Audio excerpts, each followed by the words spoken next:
Estas imágenes que ves ahora en tu pantalla muestran el tamaño del golpe que cayó sobre Kiev durante la madrugada. Fuego, humo, sirenas, equipos de emergencia corriendo contra el tiempo y la capital ucraniana nuevamente en el centro de una ofensiva pesada de Rusia. Este lunes, 15 de junio de 2026, Moscú lanzó una de las mayores oleadas recientes de misiles y drones contra Ucrania, teniendo a la capital como objetivo principal. Y el resultado fue caos urbano, apagón, muertes, heridos y un daño simbólico gigantesco. Aquí, Labra de las Cuevas de Kiev, uno de los lugares más importantes del cristianismo ortodoxo y patrimonio mundial de la UNESCO, fue alcanzado y la Catedral de la Dormición fue consumida por el fuego. Putin no atacó solo concreto, techos y la red eléctrica. Él intentó enviar un mensaje de miedo. Después de ver a Ucrania avanzar con ataques profundos dentro de Rusia, después de ver que la narrativa rusa perdía fuerza, y después de que el Reino Unido incautara un barco vinculado a la flota fantasma de Moscú en el Canal de la Mancha. Rusia lanzó cerca de 70 misiles y más de 600 drones para intentar doblegar a Kiev por la fuerza, mientras que Ucrania demostraba que aún puede resistir, interceptar gran parte de la ofensiva y alcanzar puntos sensibles del enemigo. Es ahí donde la pregunta se vuelve inevitable. ¿Qué quiso ocultar Putin con este ataque? ¿Por qué apuntar a Kiev justamente ahora? ¿Y cómo resistió Ucrania a una noche hecha para sumir a la capital en el caos? Ya te voy a contar todo eso. Si te gusta este tipo de contenido directo y sin rodeos, considera suscribirte porque aquí hay videos así todos los días. Rusia ejecutó durante la noche un ataque coordinado a gran escala contra Ucrania, usando misiles y drones en varias direcciones. Según datos divulgados por las autoridades ucranianas y difundidos por agencias internacionales, fueron 70 misiles y 611 drones lanzados contra las ciudades ucranianas, con Kiev, Kharkov y Dnipro entre los objetivos. La defensa aérea ucraniana logró derribar o neutralizar la mayor parte de los artefactos, incluyendo 50 misiles y 582 drones, pero decenas aún alcanzaron áreas urbanas, infraestructura y puntos sensibles. Fue una ofensiva diseñada para saturar la defensa aérea, cansar los sistemas de interceptación y producir miedo dentro de las ciudades. Moscú quería volumen, ruido e impacto político. Kiev recibió el golpe más visible. La capital tuvo más de 50 lugares afectados con incendios en vehículos, almacenes, edificios comerciales, mercado, casas y líneas de transmisión. El alcalde Vitaly Klitschko informó que al menos 140,000 consumidores se quedaron sin energía eléctrica debido a los daños en la red. La ciudad sufrió una presión amplia, con habitantes bajando a los refugios, explosiones sucesivas y equipos de emergencia repartidos por varios barrios. El objetivo parecía evidente: poner a Kiev de rodillas y mostrar fuerza en el momento en que Ucrania venía exponiendo vulnerabilidades rusas. El golpe más simbólico alcanzó la Kiev-Peshevsk-Lavra. La Catedral de la Dormición, dentro del complejo histórico, tuvo el techo incendiado. Este no es un edificio común, es un hito cultural de casi 1000 años ligado a la historia del edificio de casi 1000 años ligado a la historia espiritual de Ucrania y reconocido por la UNESCO. Equipos de emergencia trabajaron para apagar las llamas, mientras empleados retiraban objetos religiosos e intentaban proteger partes internas del templo. La imagen de la catedral en llamas se convirtió en el retrato político de la noche. Rusia diciendo que defiende valores cristianos mientras uno de los mayores símbolos cristianos de Ucrania ardía bajo ataque. Volodymyr Zelensky. Rusia diciendo que defiende a los cristianos de Ucrania mientras uno de los mayores símbolos cristianos de Ucrania ardía bajo ataque. Rusia, que dice defender los valores cristianos mientras Ucrania, uno de sus mayores símbolos cristianos, ardía.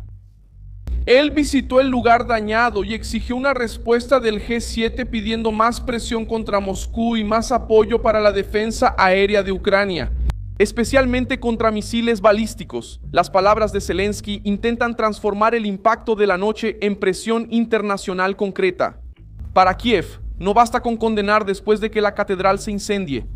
Para Kiev, Ucrania quiere sistemas capaces de impedir que la próxima oleada rusa llegue al suelo. Es ahí donde la guerra sale del campo militar y entra en la disputa moral. Quien destruye patrimonio religioso para forzar la rendición no puede posar como defensor de la civilización. La UNESCO también condenó el ataque reportado contra la Labra de las Cuevas de Kiev, recordando que el lugar se encuentra dentro del bien del patrimonio mundial Kiev, la Catedral de Santa Sofía y edificios monásticos relacionados.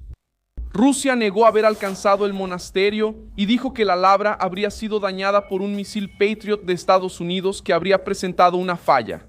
Esa fue la versión presentada por el Ministerio de Defensa ruso, que alegó haber apuntado a instalaciones militares e industriales en Kiev. Pero la narrativa rusa entró en conflicto con la denuncia ucraniana y con los informes sobre restos de drones rusos. Encontrados en la región del complejo, la respuesta de Moscú siguió el patrón conocido: atacar a gran escala, negar daños civiles, culpar a la defensa ucraniana e intentar convertir a la víctima en responsable de su propio incendio. Para quienes siguen la guerra, esta maniobra no sorprende. La diferencia ahora es el peso simbólico del objetivo alcanzado. Kharkov también sufrió un fuerte impacto. La ciudad fue atacada por misiles y se registró la muerte de rescatistas que trabajaban en la atención de emergencias. Autoridades y agencias internacionales informaron que 5 trabajadores de rescate murieron en la región, mientras que otras personas resultaron heridas. El ataque contra quienes intentan salvar vidas aumenta la indignación porque revela un patrón brutal. Esa táctica presiona psicológicamente a la población y también desgasta los servicios de emergencia. El mensaje es simple y cruel. Incluso quienes llegan para ayudar se convierten en objetivo de la guerra del miedo de Moscú. Otras regiones también han sido puestas en la mira de la ofensiva. Dnipro, Kryvyi, Kropivnitsk, Shostka, Sumy y Zaporizhia aparecieron en las noticias de la noche como puntos afectados o en alerta debido a la secuencia de drones y misiles. Rusia no concentró la presión solo en un barrio de Kiev. Extendió el ataque para crear la sensación de que ninguna región estaba segura. Esa es la lógica de la saturación. Muchos drones, muchos misiles, varios frentes, varias ciudades para obligar a la defensa ucraniana a decidir dónde gastar interceptores y dónde aceptar el riesgo. Incluso con una alta tasa de interceptación, la destrucción causada por los artefactos que logran pasar ya es suficiente para paralizar calles, dañar el suministro eléctrico y crear pánico. La conexión política con los ataques ucranianos dentro de Rusia ayuda a entender el momento. Ucrania venía ampliando acciones de largo alcance contra la infraestructura rusa, incluyendo ataques a depósitos, instalaciones de energía, puntos logísticos y estructuras relacionadas con el esfuerzo de guerra. Eso afecta la narrativa de Putin porque muestra que Moscú no tiene control absoluto ni siquiera dentro de su propio territorio.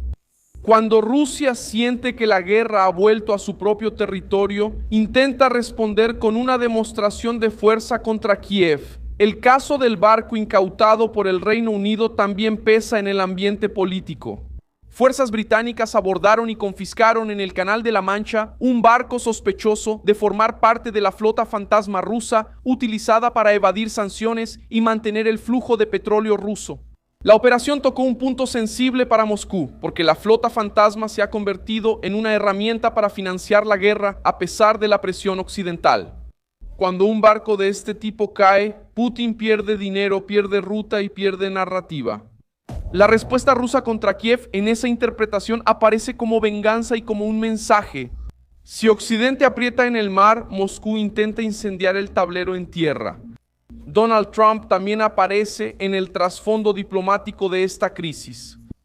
Antes de la nueva ofensiva, Zelensky y Putin hablaron por separado con el presidente de Estados Unidos en medio de esfuerzos para intentar abrir un camino para una salida de la guerra. El ataque ruso, justo después de esas conversaciones, le dio munición a Zelensky para decir que Moscú no está mostrando una verdadera voluntad de detenerse. Mientras se habla de negociación, Rusia lanza cientos de drones y decenas de misiles contra las principales ciudades ucranianas. Eso debilita cualquier discurso ruso de paz y pone presión sobre los líderes del G7 que discuten la guerra en medio de otros temas internacionales. Francia reaccionó comparando el ataque a la Labra con un bombardeo contra Notre Dame. La comparación no fue una exageración retórica vacía. Para los franceses, Notre Dame simboliza fe, historia e identidad nacional. Para los ucranianos, la Labra ocupa ese mismo lugar de memoria, tradición y pertenencia. Cuando Rusia ataca este tipo de patrimonio, no solo intenta destruir la estructura física, intenta romper el símbolo. Y cuando el símbolo es cristiano, el daño político es aún mayor para Putin, que desde hace años intenta vender a Rusia como guardiana de los valores tradicionales.